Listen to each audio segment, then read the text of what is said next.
অথচ ও ল্যাংটা হাঁটলেও পুরুষের জন্য আল্লাহর পক্ষ থেকে আদেশ, নিচে তাকাবে তারপরে হাঁটবে। ও নিচে তাকাবে না, নিজেরটা মানবে না, আরেকজন মানে নেই সেটা সমালোচনা করে। আসসালামু আলাইকুম ওয়া রাহমাতুল্লাহি ওয়া বারাকাতুহু। আলহামদুলিল্লাহ والصلاة والسلام على رسول الله وبعد। প্রশংসা আল্লাহ তাআলার, যিনি আমাদের সৃষ্টি করেছেন এক বিন্দু তুচ্ছ পানি হতে তারপর সুন্দরতম অবয়বে প্রেরণ করেছেন এই পৃথিবীতে নর এবং নারী হিসেবে। আলহামদুলিল্লাহ। মুস্তাফা সাল্লাল্লাহু আলাইহি ওয়াসাল্লামের উপর যারপর এই পৃথিবীতে আর কোনো নবী রাসূল আগমন করবেন না, আমরা সবাই বলি আল্লাহুম্মা সাল্লি আলাইহি আল্লাহুম্মা বারিক আলাইহি।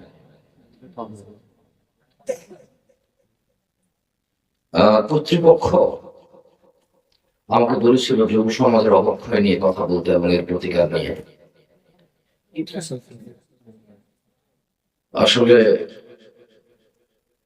অবক্ষয় তো খালি যুবকদের হয়নি, বুড়াদের হয়েছে।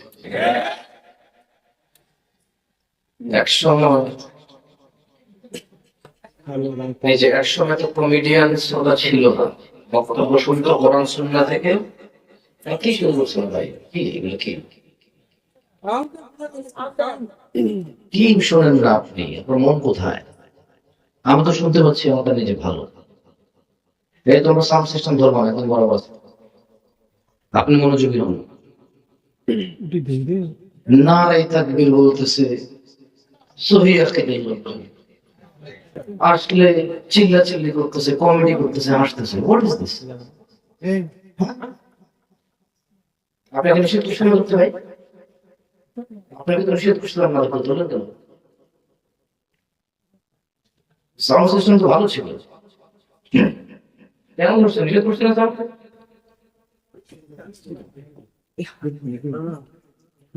কি মানে হুজুররা এসে বলে ওমাই ইউশরিক বিল্লাহ ফাকাদ আল্লাহ দালালাম বাঈদা, যে শিরক করলে সেই পথভ্রষ্ট হইল, শিরক ছাড়া সব গুনাহ আল্লাহ মাফ করে দেবে, এজন্য যাতা সবাই বলছিলেন নাকি?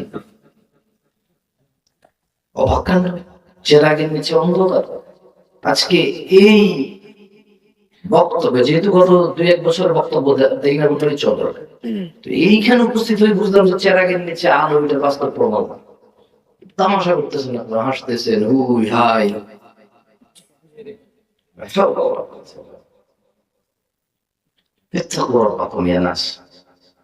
আল্লাহকে ভয় করেন, হাক্কা তুকাতিহ, যেভাবে ভয় করা উচিত। হাক্কা তুকাতিহ। এই তোমরা সাউন্ড সিস্টেম তো আমি না করছিলাম তোমাদের আগে যেরকম ছিল শুরু তো সেটিং নেই। আমি উঠছি যখন যে সেটিংটা ছিল ওইখানে নিয়ে যাও। বিরক্ত লাগছে এখন, এটা কারণ দেশে লাগতেছে। আর শ্রোতারও দোষ নাই। কি হাসেন? হাসতেছেন কেন? আপনারা বললেন সাউন্ড বাড়াইতে, উনি সাউন্ড বাড়াইছে, এখন সেটা কোন পা করেন? বিসমিল্লাহ। ঠিক আছে, ঠিক আছে, বিসমিল্লাহ। তো যুবকের অবক্ষয় নিয়ে কি কথা বলবো?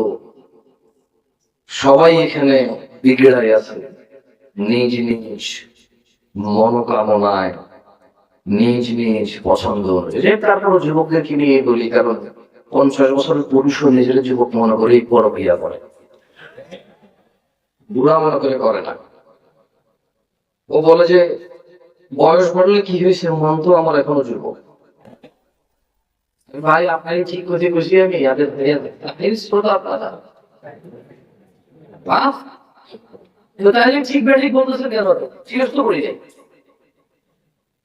ভাই, সরি ভাই, কিছু করার যায়। এই যে ভিডিও ম্যানরা বলবো যে আপনার পর্যন্ত কি অহংকার নিয়ে কথা বলে মানুষের তুচ্ছ করে কথা, মানে কি করতেছে এখানে? আসতে ইসলাম শিখতে এটা ঠিক বেঠিক আপনি সিদ্ধান্ত দিবেন। যখন থেকে শ্রোতারা ঠিক বেঠিক সিদ্ধান্ত দিতে, তখন থেকে বক্তারা যা খুশি তা বলে যে ঠিক কিনা, লোকে করে ঠিক ঠিক হয়ে যাবে। আর কোনো মানদণ্ড নেই ঠিক বেঠিকের, কোনো কোরআন সুন্নাহ থেকে দলিল প্রমাণ লাগবে না, খালি বক্তাদের উপর ঠিক কিয়াস কথা ঠিক দিয়েছি ব্যাস। যুব সমাজের অবক্ষয়তার কারণ যদি নিয়ে কথা বলি, সবগুলো তো দূরের কথা, 10টা 5টা কারণ তো দূরের কথা, যদি খালি যুবকের নেশার বিষয়ে কথা বলি কতক্ষণ বলা সম্ভব? কতক্ষণ বললে নেশার বিষয়ে বলে শেষ করা সম্ভব? আর আমি বা কতটুকু জানি কতটুকু অধঃপতন হয়েছে। যুবতীর বেপরদা, পর্দাহীনতা, এইটা নিয়ে যদি কথা বলি তাহলে কতটুকুই বলা সম্ভব, কতটুকুই বা বলার জ্ঞান রাখে। রঙ্গ থেকে মানুষ বেপরদা থাকতো, তারপর মানুষ জামা কাপড় পরলো, ওগুলো পরে এখানে সেখানে এমন ডিজাইন করছে উলঙ্গর চাইতে বেশি ভালগার দেখা যায়। তারপর কিছু মানুষ বোরকা বানানো শুরু করলো,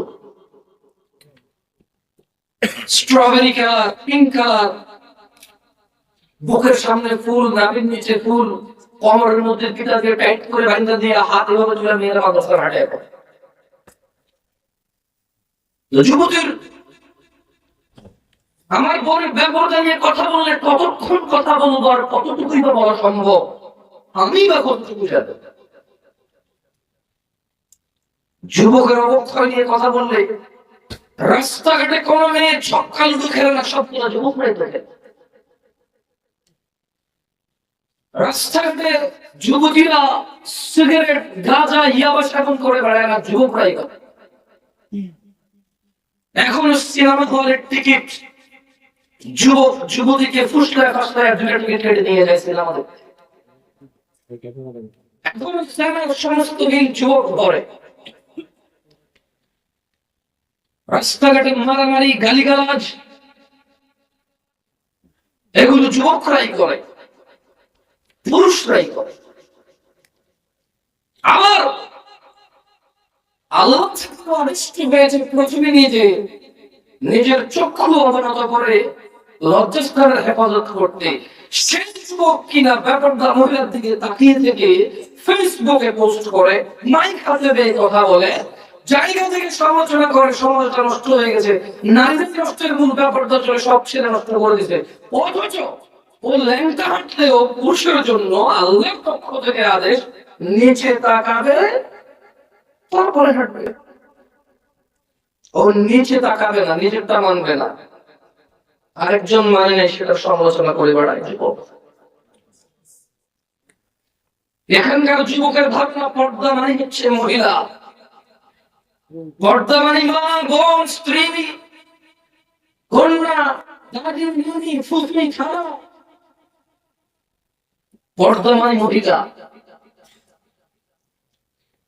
যখন তারা পর্দাকে এভাবে খ্রিস্টানদের মতো, ইহুদি নাসারাদের মতো যখন পরিবর্তন করতে শুরু করলো পর্দা মেনে, তখন আল্লাহর আযাব এদের উপর চলে আসছে।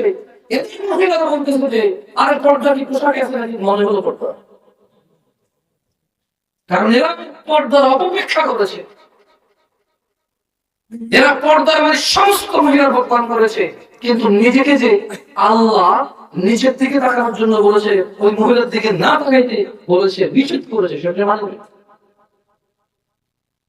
ঘরে সিলিন্ডার গ্যাস ব্লাস্ট হলে নতুন বউ মারা গেছে, পুকুরে পড়ে মারা গেলে নতুন বউ মারা গেছে, যে বউটা যৌতুক দেওয়ার কথা ছিল যৌতুক দিতে পারে নাই, মোহর দিয়ে বিয়ে করার কথা ছিল, পুরুষ যৌতুক দিচ্ছে। এরপরে বলতেছে সমাজে পুরুষ নির্যাতন হয়, আপনারা জানেন না। তুই কি পুরুষ রে বেটা? পুরুষ তো মহিলাকে টাকা দিয়ে বিয়ে করে, তুই তো টাকা নিচ্ছিস। পুরুষ তো মহিলাকে টাকা দিয়ে বিয়ে করে, পুরুষ সমাজের জিম্মেদার নিজেকে মনে করে। মা বোনকে কাজে লাগাই দেয় না, মেয়েকে কাজে লাগাই দেয় না। পুরুষ মর্যাদা সম্পন্ন হয়, বলবে 3 বেলা খাবো, না পারলে 2, না পারলে 1। কিন্তু জিম্মেদারি উপার্জনে আমার বোনের না, আমার মায়ের না। যদি করে মুসলমান মেয়ে কোন হারাম কিছু নাই, মহিলা কাজ হতে পারে। আল্লাহ আমাদেরকে বোঝার তৌফিক দান করুন। এখন কি হাসি পাচ্ছে? নাম হচ্ছে সালাফি কনফারেন্স। বসে আছে যারা নিজেদেরকে দাবি করে মানহাজুস সালাফের মধ্যে যারা আছি আমরা। মানহুম সালাফ, সালাফকে আসহাবান নবী সাল্লাল্লাহু আলাইহি ওয়াসাল্লাম, নবী সাল্লাল্লাহু আলাইহি ওয়াসাল্লামের সাহাবারা সালাফ।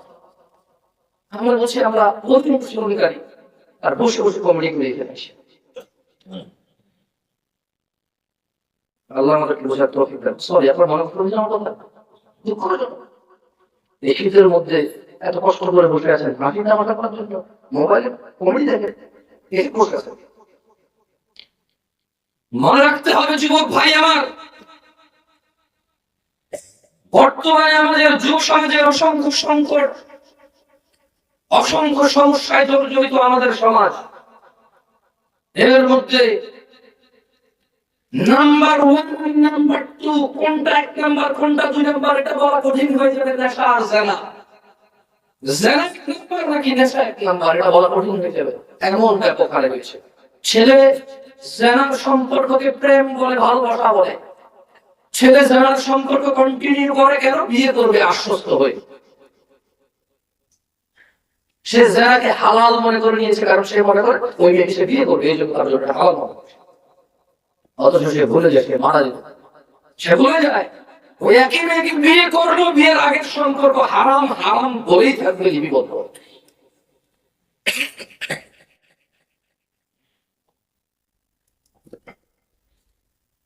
যুব সমাজ মাদকের মরণ নেশায় মেতে উঠেছে। বর্তমান সময়ে অধিকাংশ যুবক মাদকে আক্রান্ত, ধ্বংসের অবলীলায় নিপতিত হতে দেখা যায়। বিভিন্ন ধরনের মাদকের সয়লাভ যুবকদের মধ্যে ছড়িয়ে পড়াতে তারা কোনো না কোনো উপায়ে নেশাগ্রস্ত হয়ে পড়েছে। যারা নেশা করে তারা অধিকাংশই জানে নেশা কোন রকম উপকারী বা ভালো কাজ নয়, এবং তা মানুষের জীবনের শক্তি বিনষ্টকারী। এইসব জেনে শুনেও যুবক মাদকাসক্ত নেশার অন্ধকার জগতের মধ্যে থাকতে চায়। ও থাকতে চায় নেশায় বিভোর হয়ে, উদাসীনতায় মেতে থাকতে চায়। এটা জেনেও যে নেশাকে ধ্বংসের সর্ব উচ্চ পর্যায়ে নিয়ে যাবে, ধ্বংসের সর্বশেষ পর্যায়ে নিয়ে যাবে, ও জানে, তারপর সে মেতে থাকতে চায়। মাদকাসক্ত তরুণ প্রজন্ম ধর্ম কর্ম সবকিছু বিসর্জন দিয়ে হতাশাকে, স্যাডনেসকে, সরনেসকে আপন করে নিতে চায়, সঙ্গী করে নিতে চায়। জীবনের চলার পথ থেকে বিভ্রান্ত হয়ে পড়েছে এবং বিবেক বুদ্ধি হারিয়ে সামাজিকতা থেকে দূরে সরে যেতে চায় যুবক। নেশায় আসক্ত হয়ে নেশাকে আপন করে না। অথচ মুসলমানের সন্তান জুমা পড়ে, খুতবা শুনে, ওয়াজে আসে, মক্তবে পড়েছে, মাদ্রাসায় পড়েছে, ওর পরিবারের কেউ মাদ্রাসায় পড়েছে, ও ওয়াজ শুনে ইউটিউবে, তারপরেও সে ইসলামের বিধিবিধান সম্পর্কে গাফেল ও বেপরোয়া। অথচ ইসলাম মানুষকে নেশা গ্রহণ, মাদক সেবন হতে সম্পূর্ণ নিষেধ করে। মানুষকে ধ্বংস ও করুণ পরিণতি হতে রক্ষা করার জন্য ইসলামী অনুশাসন মেনে চলার কোন বিকল্প নেই যুবক ভাইয়েরা। তাই আমাদের জানতে হবে ইসলাম মাদক সম্পর্কে কি কি দিক নির্দেশনা দিয়েছে। কি ঠিক কিনা বলতেছেন না? যে খারাপ যদি জিজ্ঞেস করিনি বলেন, তাহলে ঠান্ডা হয়ে যাবে। বলবেন যে এত কষ্ট করে আমার লাগে বসে আছে, উনি একটা বড় ঠিক কিনা করবেন না, ঠিক বলতে পারলাম না। আজকে তো ওয়াজে ঠিক হচ্ছে, স্বীকৃতি দিতে পারলাম না, সার্টিফিকেট দিতে পারলাম না, ঠিক কিনা? ভালো হয়েছে?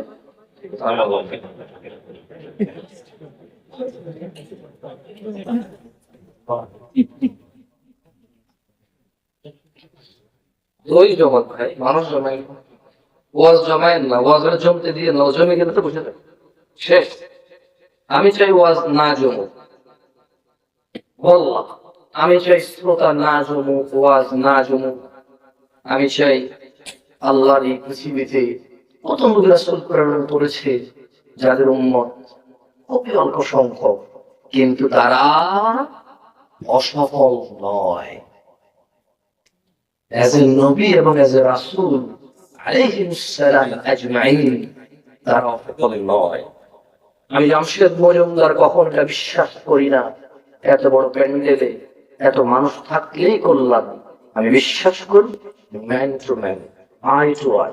একজন সামনে বসে আছে, কথা বলতেছি, ও কানেক্ট হয়েছে, ও বুঝতেছে আমি কি বলছি, ও মেনে নেওয়ার পক্ষে উদ্বুদ্ধ হয়েছে এবং চেষ্টা করতেছে মেনে নেওয়ার জন্য। আমার কাছে এইরকম এত পরিমাণ শ্রোতার চাইতে ওই একজন অনেক বেশি, যে নিজেকে সংশোধন করার জন্য শোনে।